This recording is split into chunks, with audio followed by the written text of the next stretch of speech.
எனதருமை நாட்டுமக்களே, வணக்கம். மனதின் குரலில் மீண்டும் ஒருமுறை உங்களோடு இணைவது மிகுந்த மகிழ்ச்சியை அளிக்கிறது. 2026ஆம் ஆண்டின் முதல் பாதி நிறைவை நோக்கிச் சென்று கொண்டிருக்கிறது. கடந்த இந்த 6 மாதங்களில் நாம் மனதின் குரலிலே நாட்டு மக்களின் அநேக சாதனைகள் குறித்து விவாதங்களில் ஈடுபட்டிருக்கிறோம். ஜூன் மாதத்தில் கூட தேசத்தின் சில சாதனைகள் அரங்கேறி இருக்கின்றன. இவை நாட்டு மக்களை பெருமிதத்தில் ஆழ்த்தியிருக்கின்றன. இந்த வெற்றிகள் தேசத்தின் பாதுகாப்பு மற்றும் தற்சார்போடு தொடர்புடையவை. தற்போதுதான் கோல்கத்தாவிலே கடற்படையோடு தொடர்புடைய ஒரு நிகழ்ச்சியில் பங்கு கொள்ளும் சந்தர்ப்பம் எனக்கு வாய்த்தது. அங்கே ஐஎன்எஸ் தூனாகிரி, ஐஎன்எஸ் சன்ஷோதக் மற்றும் ஐஎன்எஸ் அக்ரே ஆகிய போர்க்கப்பல்கள் கடற்படையில் இணைக்கப்பட்டன. இந்த கப்பல்களின் வடிவமைப்பும் தயாரிப்பும் அனைத்துமே நம் நாட்டிலேயே ஆனவை. நண்பர்களே, ஜூன் மாதத்திலேதான் விமானத்துறையிலேயும் கூட தேசம் பெரிய வெற்றியை ஈட்டியிருக்கிறது. C-295 என்ற இந்த விமானம் முழுவதுமாக இந்தியாவிலேயே தயாரிக்கப்பட்டது. மேலும் இந்த C-295 விமானம் தனது முதல் வான் பயணத்தை நிறைவு செய்திருக்கிறது. இப்படி 40 விமானங்கள் பாரதத்திலேயே தயாரிக்கப்பட்டு வருகின்றன. இதனால் சிறு குறு நடுத்தர தொழில்துறை மற்றும் வான்வழித்துறைக்கு புதிய சக்தி கிடைத்திருக்கிறது. வேலைவாய்ப்புக்கான சந்தர்ப்பங்கள் அதிகரித்து வருகின்றன. இதோடு கூடவே தற்சார்பு பாரதம் என்ற உறுதிப்பாடும் உறுதிப்பட்டு கொண்டு வருகிறது. இந்த மாதம்தான் DRDO நிறுவனம் உள்நாட்டு தயாரிப்பான நீண்ட தூர தரைத்தாக்குதல் க்ரூஸ் ஏவுகணையின் வெற்றிகரமான பரிசோதனையை நிறைவு செய்திருக்கிறது. இதனை DRDOவின் பரிசோதனை கூடங்களும் இந்திய தொழில்துறை கூட்டாளிகளும் இணைந்து உருவாக்கியிருக்கின்றார்கள். அதாவது, இன்று கடல் தொடங்கி வானம் வரை பாரதம் அதிக அளவிலே பாதுகாப்பாகவும் தற்சார்பு உடையதாகவும் ஆகி வருகிறது. நண்பர்களே, ஜூன் மாதத்திலேயே நடந்த ஒரு நிகழ்ச்சியிலே ஒட்டுமொத்த உலகின் முயற்சிகளும் பாரதத்தோடு இணைந்தது. இந்த நிகழ்ச்சிதான் சர்வதேச யோகக்கலை தினம். இந்த முறை உலகின் 2500க்கும் மேற்பட்ட இடங்களிலே யோகக்கலையோடு தொடர்புடைய பல்வேறு நிகழ்ச்சிகள் நடந்தன. நமது தேசத்திலே கோடிக்கணக்கான மக்கள் பல இடங்களில் யோகக்கலை நிகழ்ச்சிகளில் பங்கெடுத்து கொண்டார்கள். இந்த மாதம்தான் அகமதாபாதிலே ஏற்பாடு செய்யப்பட்ட உலக யோகாசன சாம்பியன்ஷிப் கூட பெரிய அளவில் விவாதப் பொருளானது. இதிலே பாரதம் மொத்தமாக 114 பதக்கங்களை வென்றிருக்கிறது. இதிலே 102 தங்கப் பதக்கங்களும் அடங்கும். பாரதம் இந்த போட்டியின் தங்கப் பட்டியலில் முதல் இடத்தில் இருந்தது. நான் வெற்றி பெற்ற அனைத்து விளையாட்டு வீரர்களுக்கும் பல பாராட்டுக்களை தெரிவித்துக் கொள்ளுகிறேன். நண்பர்களே, ஒரு தேசத்தின் ஆன்மா அதன் மக்கள்தாம். மேலும் அந்த தேசத்தின் மக்கள் உறுதி பூண்டார்கள் என்று சொன்னால் எந்த ஒரு சக்தியாலும் அவர்களை அவர்களின் கனவிலிருந்து அகற்றிவிட முடியாது. தேச நிர்மாணத்திலே மக்களின் பங்களிப்பின் இந்த சக்திதான் பாரதத்தின் மிகப்பெரிய மூலதனம். இந்த மக்கள் பங்களிப்பினை நாம் மீண்டும் மீண்டும் அனுபவித்து வருகின்றோம். நண்பர்களே, மேற்கு ஆசியாவிலே மூண்டிருக்கும் போரை காணும்போது நான் நாட்டு மக்களிடம் சில வேண்டுகோள்களை விடுத்தேன். எத்தனை முடியுமோ சில காலம் வரை தங்கம் வாங்குவதை தவிருங்கள் என்று கேட்டுக்கொண்டேன். அயல் நாடுகளுக்கு உல்லாசப் பயணம் மேற்கொள்வதை தவிருங்கள். குழுவாக கார்களில் பயணிக்கும் கார் பூலிங் முறைக்கும் ஊக்கமளியுங்கள். ரசாயனம் இல்லா விவசாயத்தை மேற்கொள்ளுங்கள். நிலத்தை காக்கவும் இயற்கை உரங்களை அதிகளவில் பயன்படுத்துங்கள் என்று விவசாயிகளிடம் கேட்டுக்கொண்டேன். நண்பர்களே, என்னுடைய இந்த வேண்டுகோளுக்கு செவிசாய்த்து அவர்கள் இதற்கு ஆதரவு அளித்ததோடு மட்டுமல்லாமல் இதிலே தங்களுடைய ஒத்துழைப்பையும் கூட அளித்திருக்கிறார்கள் என்பதற்கு நான் என் நன்றிகளை காணிக்கையாக்குகிறேன். பல குடும்பங்கள் எனக்கு செய்திகள் அனுப்பி தங்களுடைய அனுபவங்களை பகிர்ந்தும் கொண்டிருக்கிறார்கள். இந்த முறை இல்லத் திருமணங்களிலே தங்கம் வாங்கப் போவதில்லை என்றும் எவ்வளவோ குடும்பங்கள் முடிவெடுத்திருக்கின்றார்கள். தேவை வருமானால் பழைய தங்கத்தை மறுசுழற்சி செய்து புதிய நகைகளை உருவாக்குவோம் என்று தீர்மானித்தார்கள்.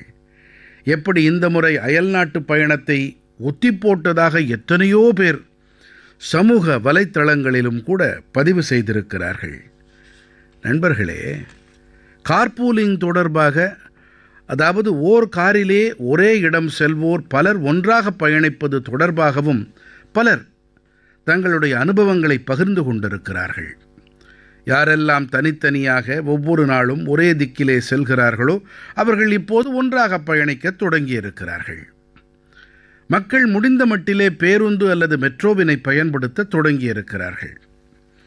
இதனால் பெட்ரோல் மற்றும் டீசல் சேமிக்கப்படுகிறது.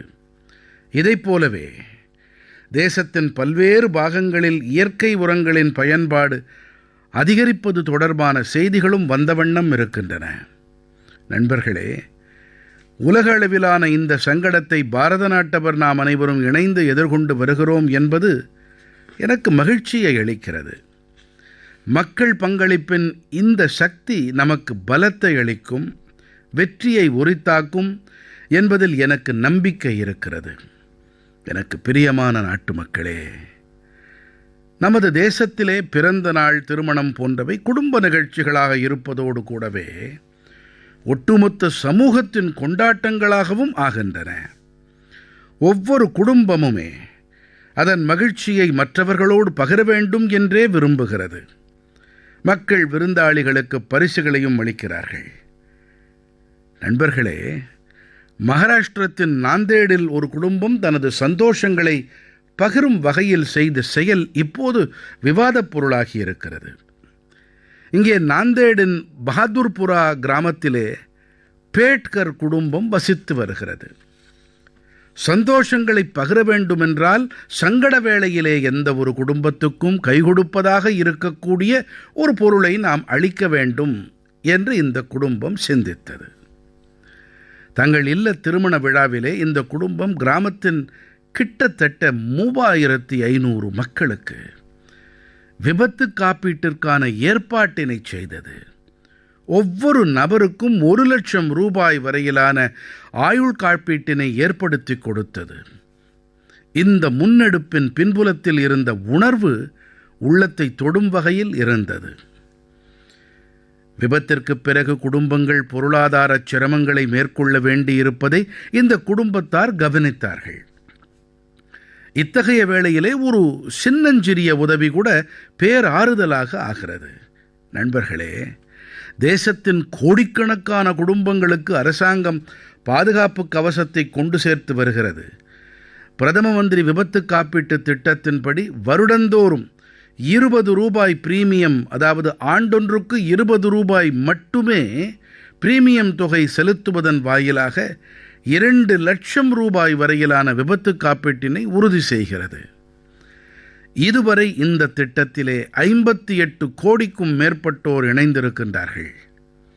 இவர்களில் கிட்டத்தட்ட 28 கோடிக்கும் மேற்பட்டோர் தாய்மார்கள், சகோதரிகள், பெண்கள். இந்த திட்டத்தின் வாயிலாக பாதிக்கப்பட்ட குடும்பங்களுக்கு இதுவரை கிடைத்திருக்கும் உதவித்தொகை 3700 கோடி ரூபாய்க்கும் அதிகமானது. நண்பர்களே, பிரதம மந்திரி ஜீவன் ஜோதி ஆயுள் காப்பீட்டுத் திட்டமும் இதைப் போலவே முக்கியமானது. இந்த திட்டத்தின்படி ஒரு நபர் துரதிர்ஷ்டவசமாக இறக்க நேர்ந்தால் அவருடைய குடும்பத்திற்கு 2 லட்சம் ரூபாய் ஆயுள் காப்பீட்டு உத்தரவாதம் உறுதி. இதற்கான வருடாந்திர பிரீமியம் வெறும் 436 ரூபாய் மட்டுமே. அதாவது ஒரு நாளைக்கு அதிகபட்சம் 1.5 ரூபாய் மட்டுமே. இந்த திட்டத்தோடு இதுவரை 27 கோடிக்கும் அதிகமானோர் இணைந்திருக்கின்றார்கள். இதன் மூலம் தேசத்தின் சுமார் 11 லட்சம் குடும்பங்களுக்கு கிட்டத்தட்ட 22,000 கோடி ரூபாய் உதவி கிடைத்திருக்கிறது.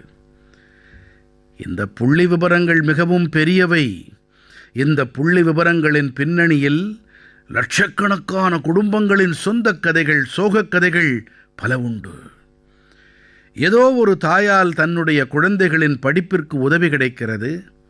ஏதோ ஒரு மனைவிக்கு தன் குடும்ப பொறுப்புகளை சமாளிக்கத் தேவையான உதவி கிடைக்கிறது. நண்பர்களே, பலமுறை பெரிய அளவிலான பாதுகாப்பின் தொடக்கம் மிகவும் சிறிய அளவு நிதி மற்றும் சின்னதொரு முன்னெடுப்பால் தான் சாத்தியப்படுகிறது. ஒரு சிறிய தீர்மானம் மிகப்பெரிய மாற்றத்தை ஏற்படுத்துகிறது. உங்கள் அனைவரிடமும் நான் வேண்டிக் கொள்ளுகிறேன், நீங்கள் உங்கள் குடும்பத்திலே இந்த திட்டங்களைப் பற்றிய தகவல்களை கண்டிப்பாக பகிர்ந்து கொள்ளுங்கள்.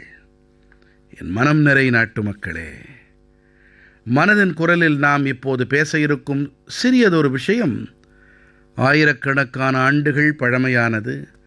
ஆயிரக்கணக்கான ஆண்டுகளாக மனித சமூகத்திலே பீடமிட்டு அமர்ந்திருக்கிறது. அதுதான் மூட நம்பிக்கை.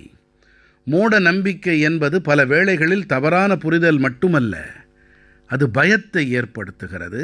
எப்போது பயம் மனதில் பீடிக்கிறதோ மனிதன் வாய்மையை காண மறுக்கிறான். மூட நம்பிக்கையில் மூழ்கிய மனிதர்கள் பிறகு எந்த ஆதாரமோ உண்மை அம்சமோ இல்லாமலேயே முடிவுகளை எடுக்கிறார்கள். இதனால் பெரும் தீமைகள் விளைகின்றன. ஆனால் அறிவியல், அனுபவம் மற்றும் ஆதாரங்களின் அடிப்படையிலே இந்த நம்பிக்கைகளுக்கு சவால் விடுக்கும் மனிதர்களும் அதே சமூகத்திலே இருக்கிறார்கள்.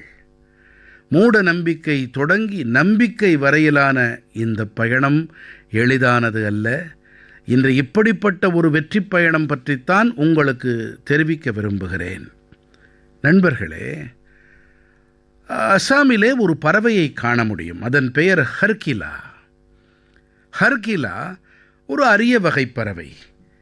இயற்கையை தூய்மையாக வைத்திருப்பதில் முக்கிய பங்காற்றுகிறது இந்த பறவை. ஆனால் அசாமின் சில பகுதிகளில் நீண்ட காலமாகவே இது அமங்கலமான பறவையாக கருதப்பட்டது. தங்கள் அக்கம் பக்கங்களில் இதை காண்பதை மக்கள் விரும்புவதில்லை. இந்த ஹர்கிலாவின் கூடுகள் இருக்கும் மரங்களை கூட பல வேளைகளில் அவர்கள் வெட்டி விடுவதும் உண்டு. சுற்றுச்சூழலின் தூய்மைக்கு உதவும் ஒரு பறவையான ஹர்கிலாவை மக்கள் பயத்தின் காரணமாக வேட்டையாடி வருகின்றார்கள். அறிவியலாரான பூர்ணிமா தேவி பர்மன் அவர்கள் இவை அனைத்தையும் கவனித்தார்கள். மக்கள் மனதிலே இருக்கும் இந்த தவறான எண்ணத்தை மாற்ற உறுதி பூண்டார் அவர். பெண்களுடன் உரையாடினார். அறிவியல் ரீதியான சான்றுகளை அளித்து புரிய வைத்தார். மெல்ல மெல்ல பெண்கள் இந்த இயக்கத்தோடு தங்களை இணைத்துக் கொள்ளத் தொடங்கினார்கள். பிறகு ஒரு பெரிய மாற்றம் ஏற்படத் தொடங்கியது. எந்த பறவை ஒரு காலத்தில் அமங்கலமானது என்று விரட்டப்பட்டதோ அதுவே கிராமங்களின் அடையாளமாக ஆகிப்போனது. ஆயிரக்கணக்கான ஊரகப் பகுதி பெண்கள் ஹர்கிலாவை காப்பாற்ற முன்வந்தார்கள். இன்று இவர்கள் ஹர்கிலா படை என்ற பெயரால் அழைக்கப்படுகின்றார்கள். இந்த பெண்கள் சமூகத்திற்கு எதிராக போராடினார்கள். சமூகத்திற்கு புரிய வைக்க இரவு பகலாகச் செயல்பட்டார்கள். மூட நம்பிக்கையை புறந்தள்ளினார்கள். சரியான தகவல் கொண்டு சேர்க்கப்பட்டால் பல்லாண்டுக்கால பழமையான எண்ணத்தை கூட மாற்றிவிட முடியும் என்பதை அவர்கள் செய்து காட்டினார்கள். நண்பர்களே, யார் விளையாடுகிறார்களோ அவர்கள் வெல்கிறார்கள் என்று நான் அடிக்கடி கூறுவதுண்டு. இன்று தேசத்திலே இப்படிப்பட்ட இளைஞர்களின் எண்ணிக்கை மிகவும் வேகமாக அதிகரித்து வருகிறது. முந்தைய காலத்தோடு ஒப்பு நோக்குகையில் இப்போது அதிக அளவிலான இளைஞர்கள் விளையாட்டுக்களை தங்களுடைய தொழிலாகவே ஏற்றுக்கொண்டு வருகிறார்கள். நாகாலாந்தில் நடந்த 2 மிகவும் சுவாரஸ்யமான விஷயங்கள் குறித்த தகவல்கள் எனக்கு கிடைத்திருக்கிறது. முதல் முயற்சி நாகாலாந்து பேபி லீக். பெயரை கேட்டவுடனேயே இது சிறிய குழந்தைகள் தொடர்பான சாதாரணமான கூட்டிணைவாக இருக்கும் என்று தோன்றலாம். ஆனால் அப்படி அல்ல. இது 5 முதல் 10-12 வயதுடைய சிறிய குழந்தைகளுடைய ஒரு அசாதாரணமான கூட்டிணைவாகும். இந்த குழந்தைகளுக்கு கால்பந்தாட்டக்காரர்களின் கூட்டிணைவோடு ஒரு தொடர்பு இருக்கிறது. அவர்கள் இவர்களுக்கு வேகம் மற்றும் திறமைகளை வளர்த்து கொள்ள உத்வேகம் அளிக்கிறார்கள். அவர்களுக்கு ஒரு அடையாளத்தை ஏற்படுத்தி கொடுக்கிறார்கள்.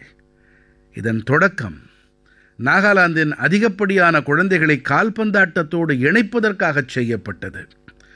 5 முதல் 12 வயதுடைய ஆண் பெண் குழந்தைகள் இதிலே கலந்து கொள்ள முடியும். இந்த கூட்டிணைவு இப்போது 3 ஆண்டுகளை நிறைவு செய்துவிட்டது. இந்த கூட்டிணைவு குழந்தைகளின் மனதிலே கணிசமான தாக்கத்தை ஏற்படுத்தி இருக்கிறது. நண்பர்களே, நாகாலாந்திலே மேலும் ஒரு நல்ல முயற்சி நடந்தேறி வருகிறது. இதன் பெயர் நாகாலாந்து பெண்கள் ஃபுட்சால் கூட்டிணைவு. உங்களுக்கு வேண்டுமானால் இந்த ஃபுட்சால் என்பது புதிய பெயராக இருக்கலாம். ஆனால் ஃபுட்சால் என்பது உள்ளரங்கு கால்பந்தாட்டம் என்றும் அழைக்கப்படுகிறது. இதிலே தலா ஒரு அணியில் 5 வீரர்கள் மட்டுமே இருப்பார்கள். விளையாட்டு மைதானமும் கூட கால்பந்தாட்ட களத்தை விட மிகவும் சிறியதாக இருக்கிறது. இதன் காரணத்தால் ஆட்டக்காரர்கள் விரைந்து முடிவெடுக்க வேண்டியிருக்கிறது. அவர்கள் தங்களுடைய உத்திகளையும் திறன்களையும் சிறப்பான வகையிலே பயன்படுத்தியாக வேண்டியிருக்கிறது. நாகாலாந்தின் பெண்கள் ஃபுட்சால் கூட்டிணைவு தங்களுடைய திறமைகளை வெளிக்காட்ட நமது பெண்களுக்கு அருமையான சந்தர்ப்பமாக இருக்கிறது.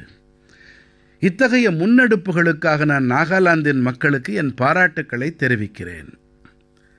இத்தகைய முயற்சிகள் தேசத்தின் பிற பாகங்களுக்கும் உள்ளெழுச்சியை அளிக்கின்றது. நண்பர்களே, இது தொழில்நுட்ப யுகம். நாள்தோறும் ஆய்வுகள் நடந்தேறி வருகின்றன. புதிய புதிய செயற்கை நுண்ணறிவு கண்டுபிடிப்புகள் வெளியாகி வருகின்றன.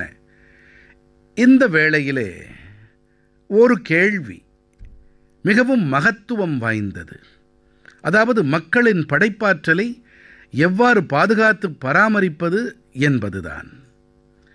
புதிய தொழில்நுட்பத்தோடு கூடவே முன்னேறும் அதே வேளையிலே நாம் நமது வேர்களோடும் எப்படி இணைந்திருப்பது? இந்த வினாக்களுக்கான விடையை நாலந்தா பல்கலைக்கழகத்தார் தேடி கண்டுபிடித்திருக்கிறார்கள்.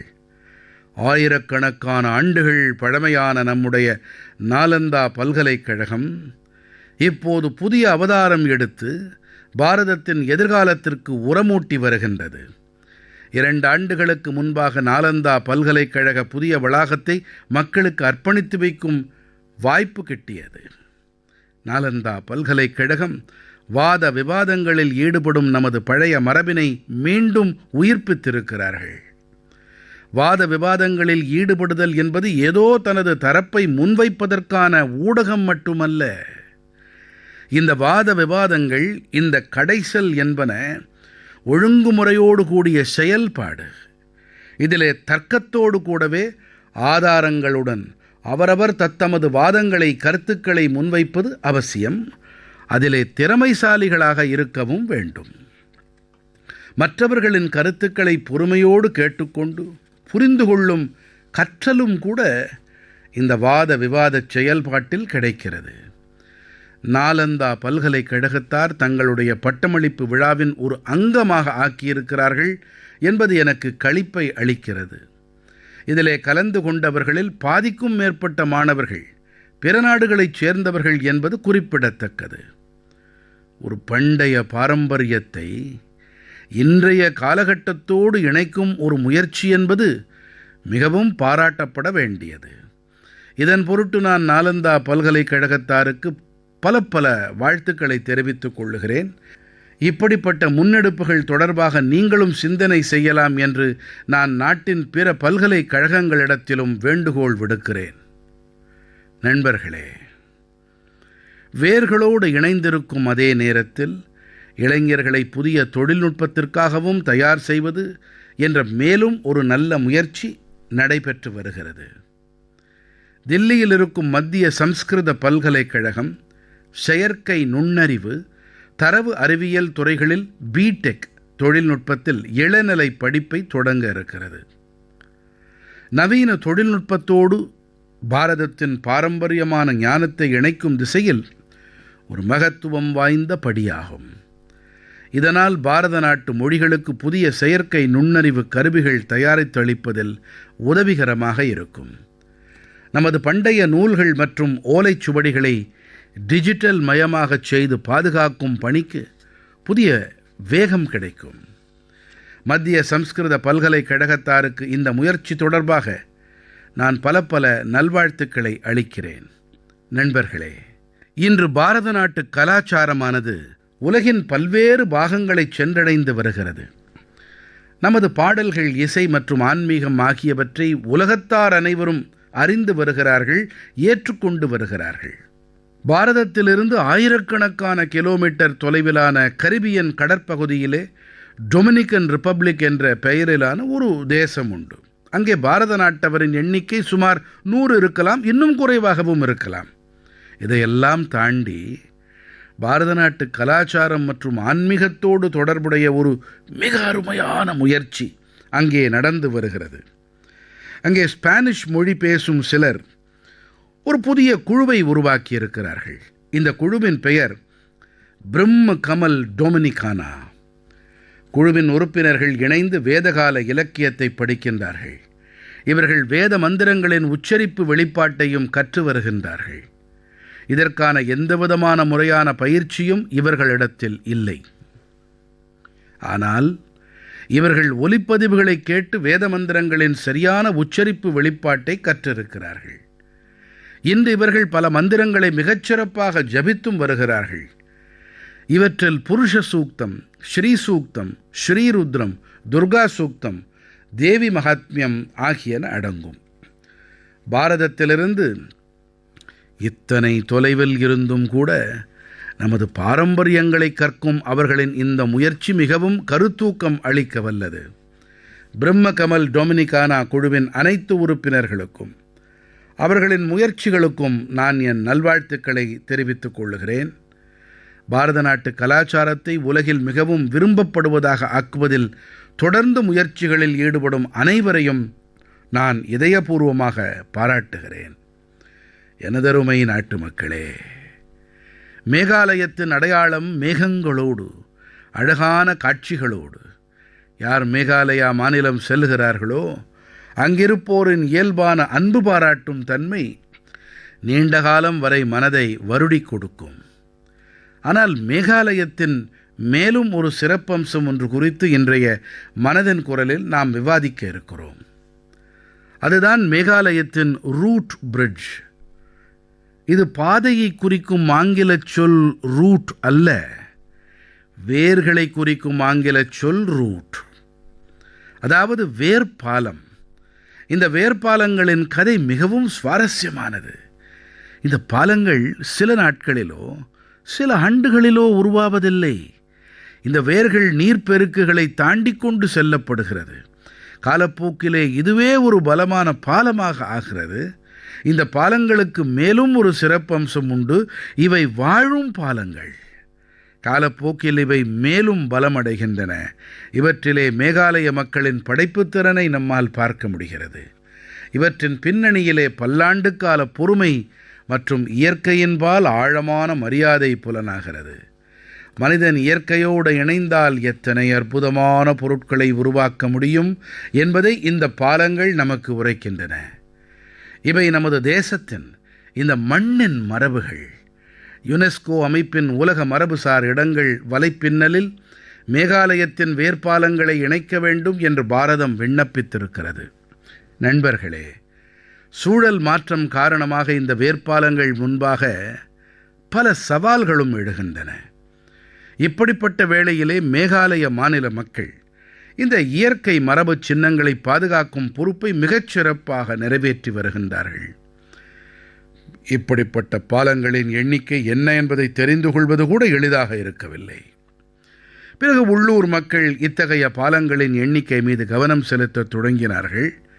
இதன் பிறகு சமூகங்கள் இந்த பாலங்களின் பராமரிப்பு தொடர்பான தங்களுடைய பொறுப்பை ஏற்றுக்கொண்டார்கள்.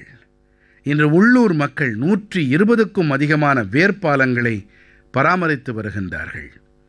சில குழுக்கள் ஒவ்வொரு ஆண்டும் இந்த பாலங்களின் நிலைமையை ஆராய்ந்து வருகிறார்கள். சிலர் தங்களுக்கு அருகிலே இருக்கும் பகுதிகளை பலப்படுத்த நர்சரி, நாற்றுப்பண்ணையை தயார் செய்து வருகின்றார்கள். இதைப் போலவே இவற்றின் பாதுகாப்பிற்காக வேண்டி ஒரு மொத்த சூழல் அமைப்பே தயாராகிவிட்டது. இந்த ஆண்டு ஹைலி வார் அவர்களுக்கு பத்ம விருது அளித்து கௌரவிக்கப்பட்டிருப்பதை நீங்களே கவனித்திருக்கலாம். தனது வாழ்க்கையின் 50க்கும் அதிகமான ஆண்டுகளை இந்த வேர்பாலங்களை பராமரிப்பதிலேயே செலவு செய்திருக்கிறார். அவருடைய அர்ப்பணிப்பு உணர்வு நம் அனைவருக்கும் உத்வேகம் அளிக்க வல்லது.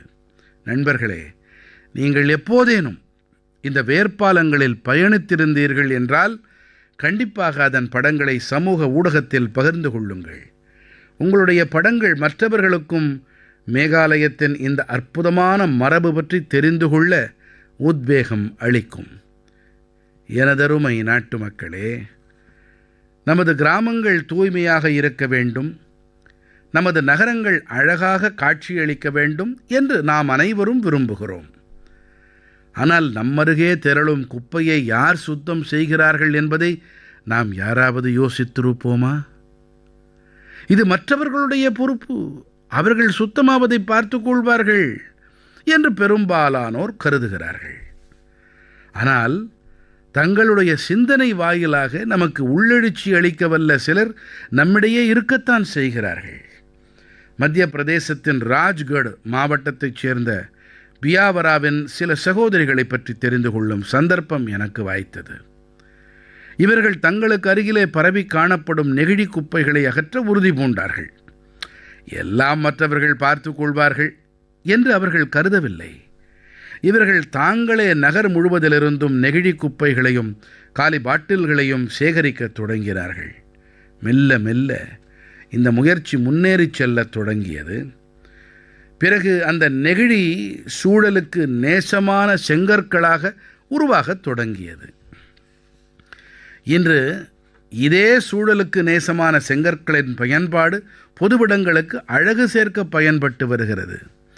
ராஜ்கடிலே கடந்த சில மாதங்களாக பல்லாயிரக்கணக்கான கிலோ அளவிலான நெகிழிகள் மறுசுழற்சி செய்யப்பட்டு அவை சிறப்பான வகையிலே பயன்படுத்தப்பட்டு வருகின்றன.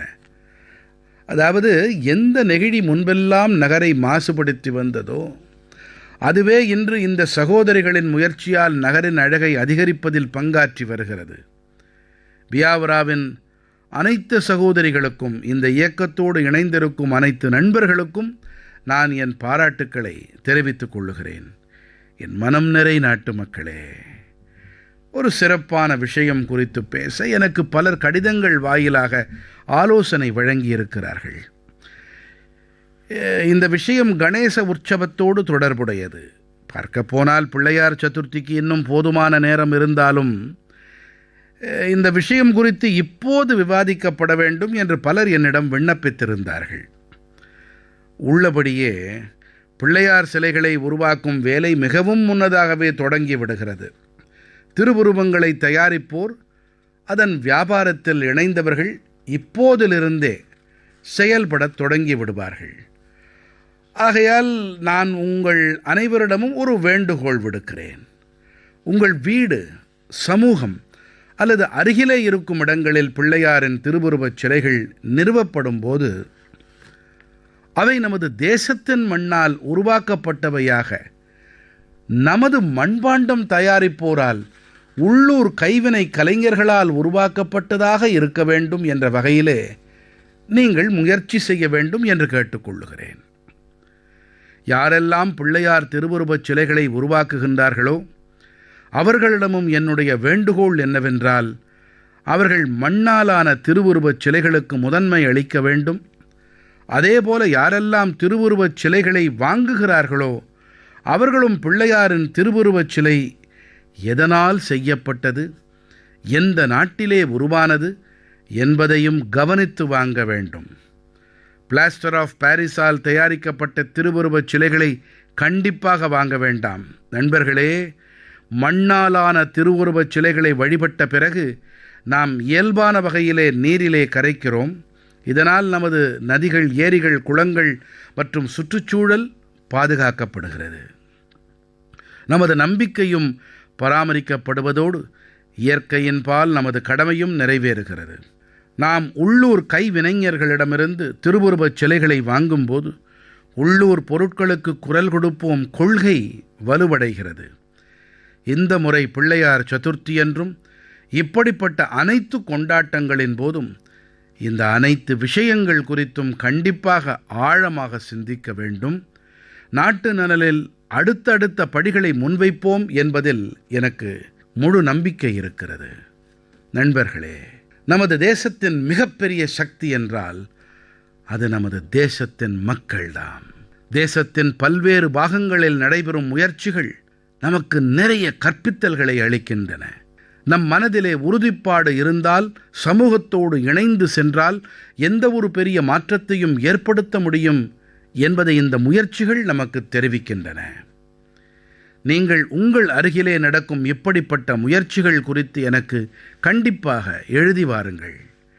உங்களுடைய கருத்துக்கள், உங்களுடைய சிந்தனைகள் ஆகியவற்றை தொடர்ந்து எழுதி வாருங்கள்.